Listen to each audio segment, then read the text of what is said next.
Ces migrants, pour la plupart des Somaliens, se sont réfugiés dans ce centre de détention.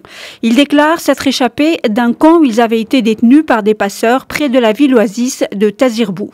En atteignant ce centre dans la ville de Koufra, dans le sud-est libyen, ils ont trouvé refuge dans l'un des 24 établissements ouverts par les autorités libyennes. Une centaine de migrants, dont des femmes, dénoncent les conditions inhumaines de leur détention dans les camps.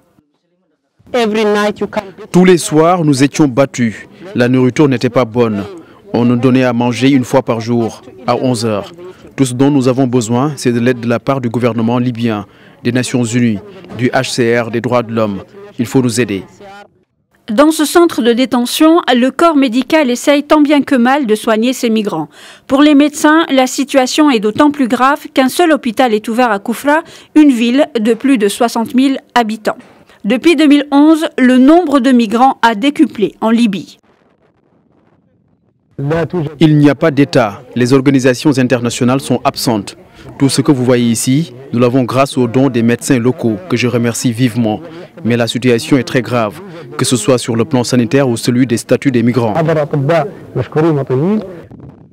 Le trafic d'êtres humains est en augmentation en Libye selon un rapport d'experts de l'ONU.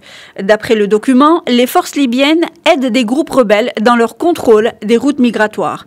Après la chute du régime Kadhafi en octobre 2011, la Libye a sombré dans le chaos. Autorités rivales et milices se disputent le pouvoir.